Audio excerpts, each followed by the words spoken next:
Hi guys, how's everybody doing? Hope everything's going well for everybody and so forth. Dan here, Garland on the camera.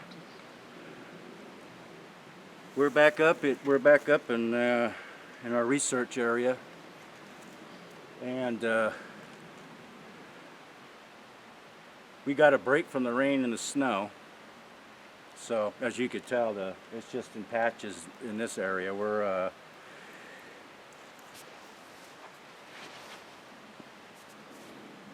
down here by this flowing creek.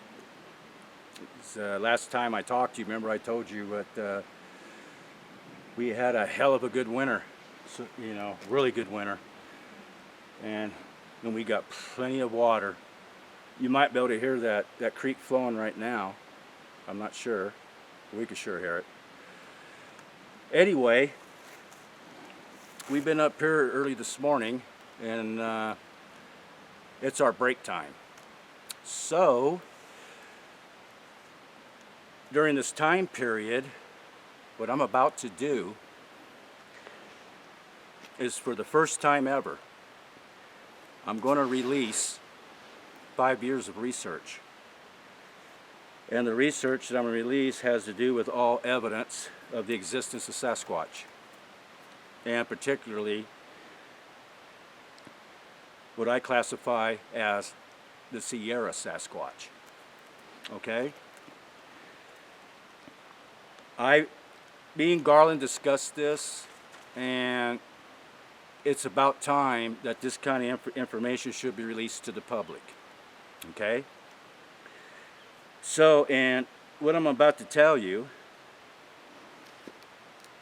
this comes out of my personal journal. Everything we've done has all been documented in my journal. So, that being said and done, let's get started. Now, what we have done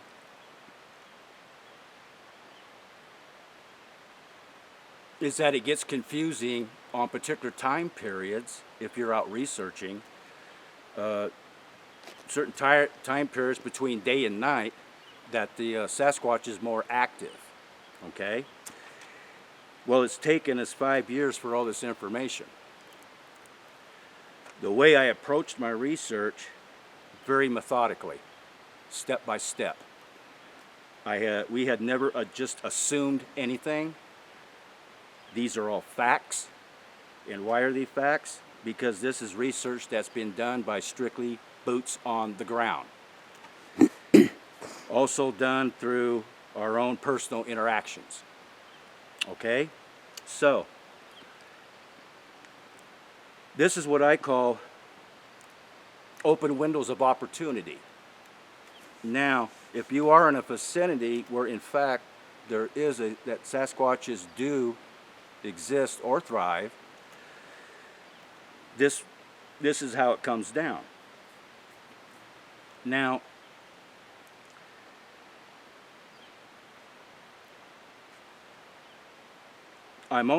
these time periods also are included in the seasons throughout the year. You would kind of think and assume that the hours would change, and not necessarily that manner. Okay? So let's get with it.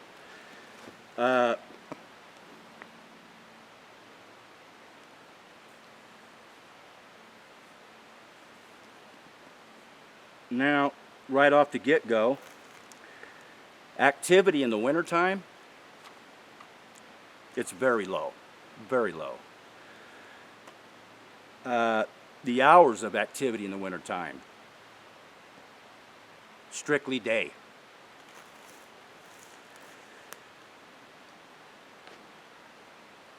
Now,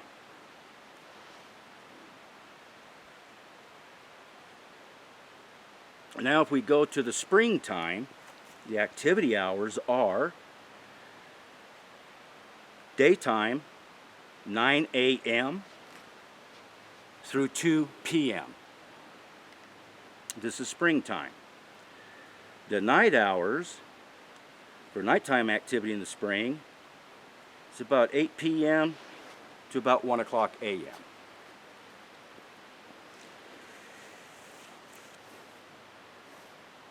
And here's the open window of opportunity for the summer. Day hours and the night hours. In the day hours, 7 a.m. through 1 p.m. And why is this? The weather's a lot warmer, it's hotter.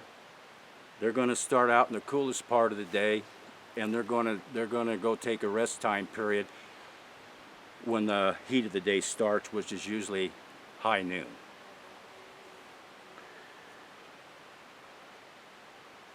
Nighttime, the hours of activity are 8 p.m. through 1 a.m.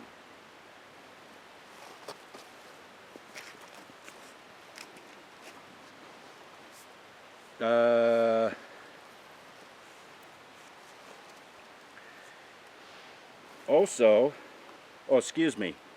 nighttime hours, 10 p.m. to 2 a.m. In the daytime in the summer, late in the afternoon, they'll usually go find a place to lay down and rest. They'll find some shade or whatever, even a little nesting area, and to get out of the heat. Okay? Now, the fall time hours are the same as spring.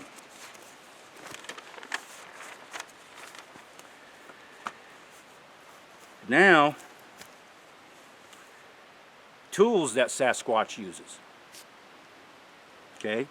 Rock, stone, used for cutting and chopping. They will also use sticks for wood knocking. And the reason they use the sticks, the main reason, is to communicate with each other. Through our own experiences, usually the stick knocking is more used by a group than, say, a small group might consist of 2 or 3, or a rogue, which is 1. And also, I wanted to let you know too that this past summer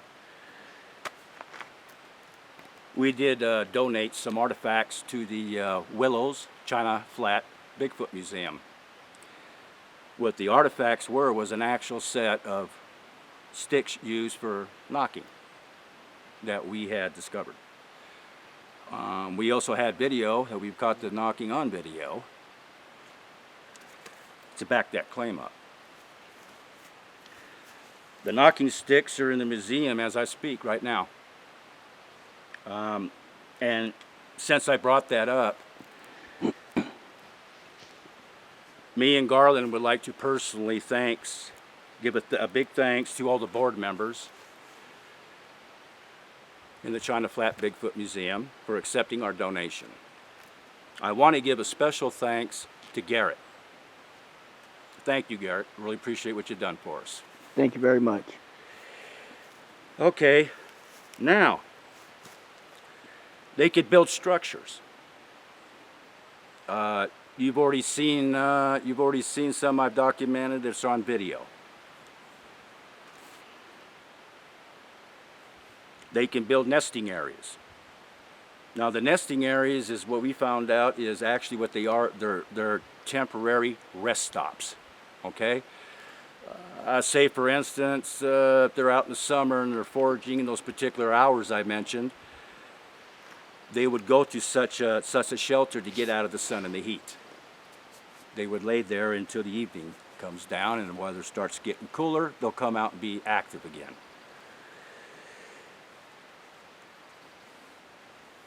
And some of the shelters can even look like huts.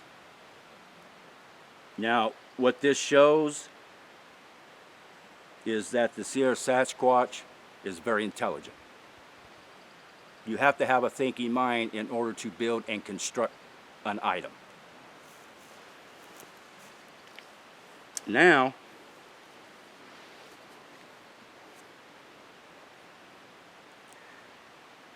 we have one group of Sasquatch in this vicinity here. There's about 7 to 8 members. This particular group are the ones that built the decoy. I don't know, some of you probably saw the video, some probably hasn't. I must say this, in all the years I've been around this, there has never been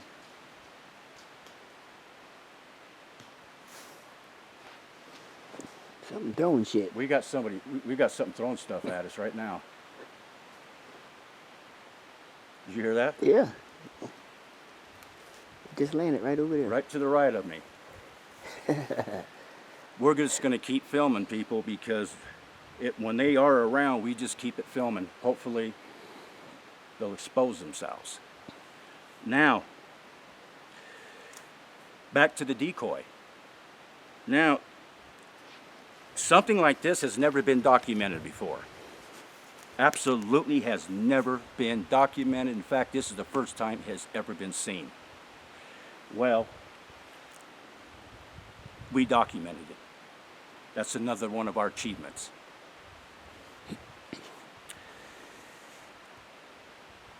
Let's go to pine trees. Now, they do rely on the pine trees, and I have explained this before.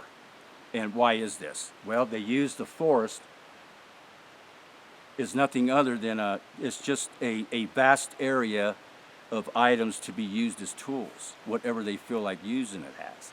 Also, particular pine trees, that these type are usually you're going to find them in the northwestern Pacific. And what are they after? The pine sap. Okay? They're also after the green pine cones. For what? The sap. I've already explained it to you that yes, this is a fact that they do chisel into the trees to get the sap. And they also eat the inner bark skin of a tree, of the pine tree. Now, what's the reasons for the sap? The sap itself, this particular type of pine sap, has a lot of, health products in it, so to speak, as well as nutritional factors. Just to name a few, this particular type of pine sap, it's good for your eyes, which means it's good for your vision. It's good for your respiratory. It boosts your immune system, and that's just to name a few.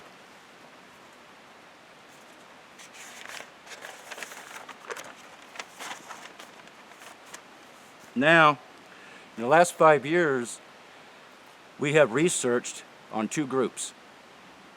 Okay?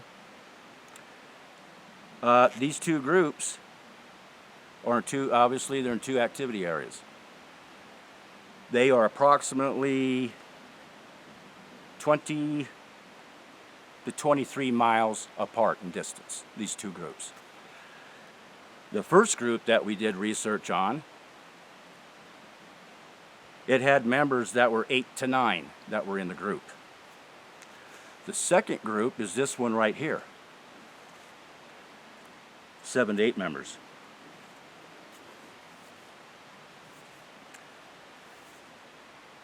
Now, the first group we researched for 2 years. The second group we've researched for 4 years now. So far, the difference I find between the 2 groups, the second group, the one that built the decoy, and these are also the one that built the shelters. Now, this particular group is a little more intelligent than the first group.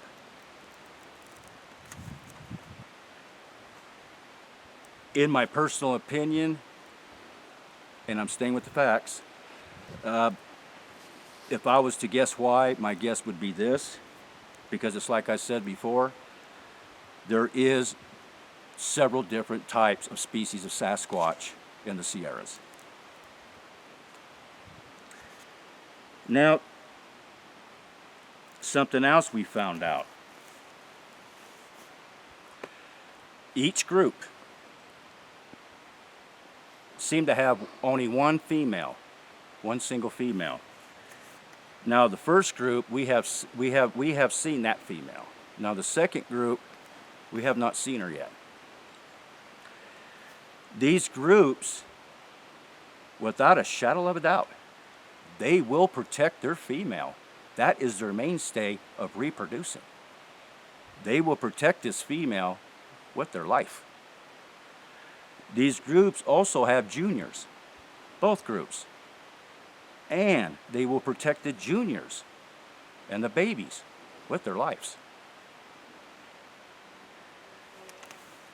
Now let's get down, what kind of a social system do they have? Okay? Well, I've told you before, in fact many times, Sasquatch is 75% primate, 25% human. Okay? So it does keep them in a little bit of the main flow of a primate. Okay. Now, I started doing research on particular types of primates, say particular gorillas and chimpanzees, and baboons. Of course, there's some today. They classify the baboon as they call the modern day modern monkey, but it's still in classification as a primate. Now, these groups, their social system, each member has a place. They have a position in the group. Okay? Each group has an alpha male and a alpha 2 female. I guess you can kind of call it like the king and the queen, so to speak. Now, primates have the exact same type of social system. So what I'm saying is Sasquatch does have a social system.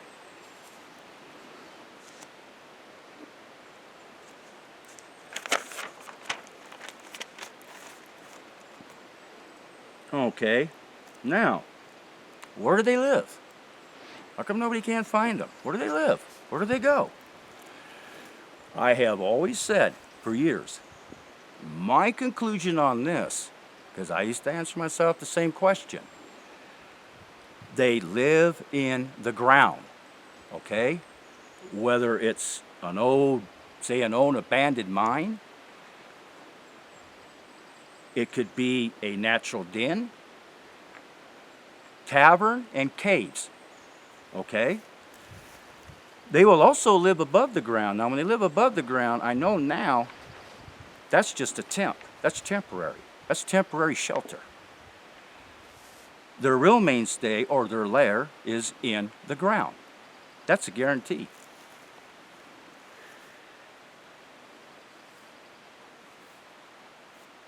Now,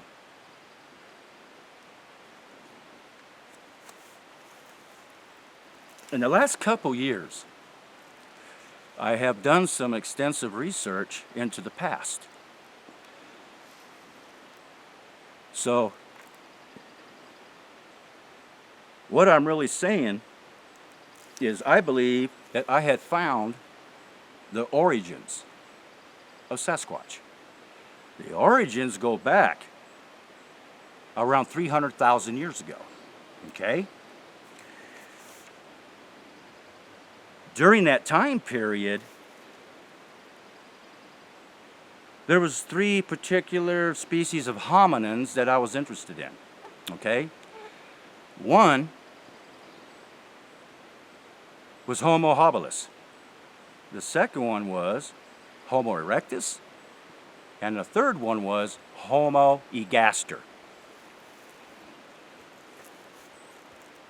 it is a known fact, all three groups did, in fact, crossbreed with each other. There was a time period, probably between 250 to 300,000 years ago, and this is fact.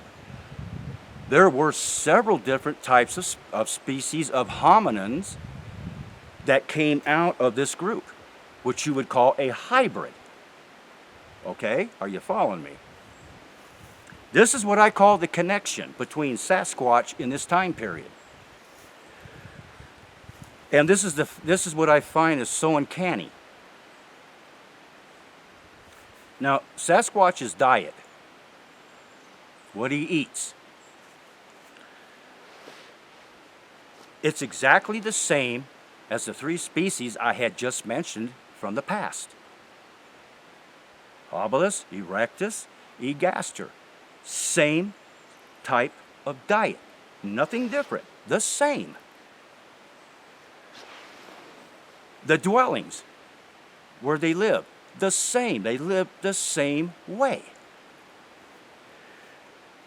The use of tools.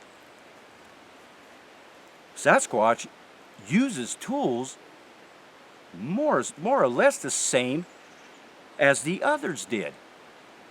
The only difference between the hominins and Sasquatch was egaster and erectus would make some type of a weaponry tool, like maybe a stone axe. How about a spear? Okay. Now that's the only kind of tool Sasquatch does not use. I know this. Other than that, they're all the same across the board. Now, the decoy. How can Sasquatch build a decoy? Well, let me tell you something. I already showed it to you. I already documented it. They did. Now get this. Egaster and erectus did the same thing. They built decoys. That is a fact.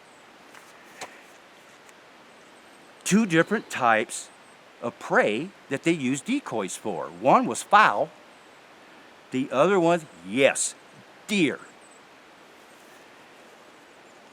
Which deer happens to be Sasquatch's, that's the top of the line of his food chain, is deer.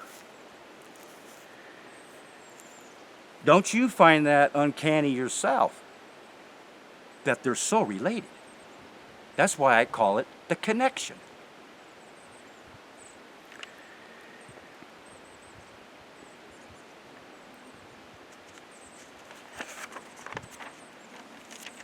Now here we go, range of territory. Everybody really a lot of people always want to know, what is their range of territory? Do they just go where they want? Do they have different areas that they need to be at? Do they change their elevation? I mean, what is it? Okay. And here's how it breaks down. The groups, let's start with the groups, okay? The groups, and we know this for fact, the average is a 5-mile radius. Now, a 5-mile radius, that's a pretty damn big area, to be honest with you, and especially in a forest area. It's a large area.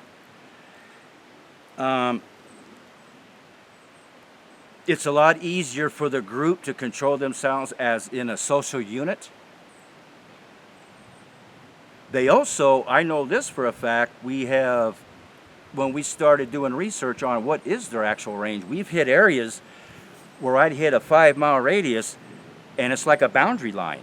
You go beyond that point, there is nothing. It all stops. Any kind of evidence, I mean, it all quits. There's nothing there. It's all within that circle. Now, then you have the other different type of squatch, and what I call a rogue. Now this guy here is a male, and he has no territory, he has no range. He's going to go where he damn well wants to go, okay? And of course, being a single predator, his lifestyle is a hell of a lot tougher. You also have the kind of squatch that is what I call a small group. Now this group will usually consist of 2 to 3 males, rogues, and they will actually group up together and they will forage together. They help each other.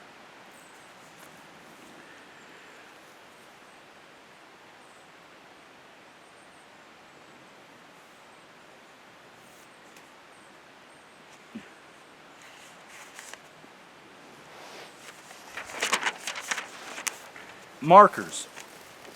Now, I know for a fact we were some of the first researchers to actually start coming across certain markers. And I started documenting them. Each one, different one we find, I would document it. I would go home and I would sit down and just rack my brain out on what does this mean? It has to mean something. So, what I came up with is this. The conclusion of it was this. They do mean something. It's used as a symbol to represent something. I know there's some out there, remember when I presented, me and Garn presented what we called the gateway, which was it was 2 markers that appeared to look like a gate, an opening. And that's why I classified it as the gateway. Now the gateway, we found this particular marker around waterways, creeks, rivers, streams, this type of situation. Now, and then we came across this one marker, this one particular one I'd say about 3.5 years ago, was an X. Now, I do know there is other researchers in other areas in the forest that have came across the same marker, X. Now, the largest X that we documented was right in this area, on the other side of this creek, this flowing creek. It was 2 trees, crisscrossed. Each tree weighed about 2,000 pounds apiece. What does the X marker stand for? Well, when it's that big and bold, the conclusion I came up with is this. Picture if you're driving your car down the road, you see this great big red stop sign, and it says what? Stop. What does the red represent? Danger. The X marker is a symbol of the same thing. Stop. This is my territory.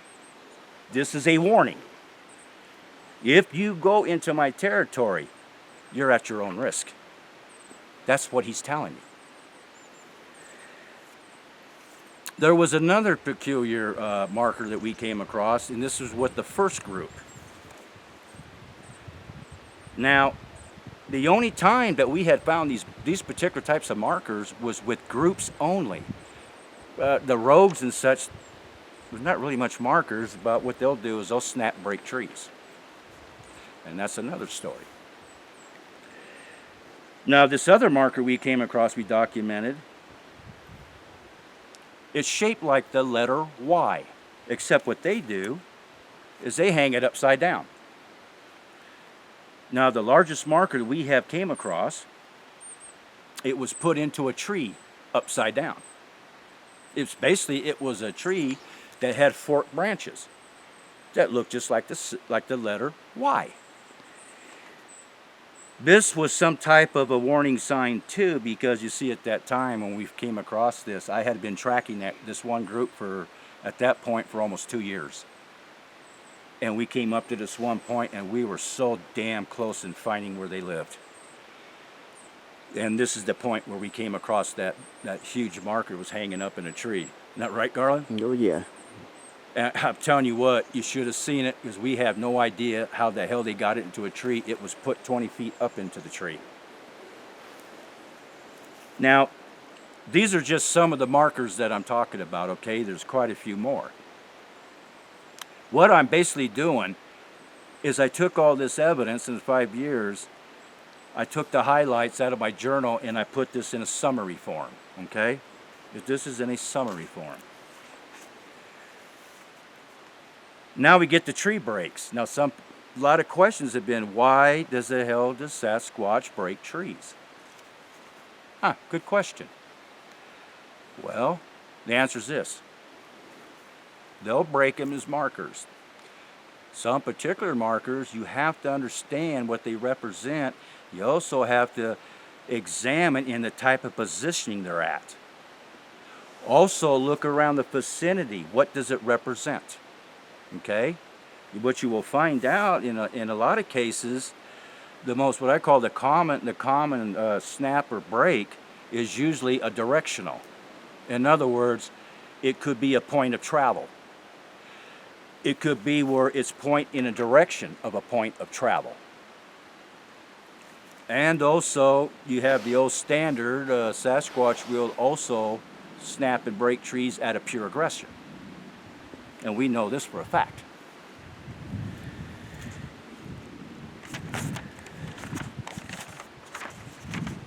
Now,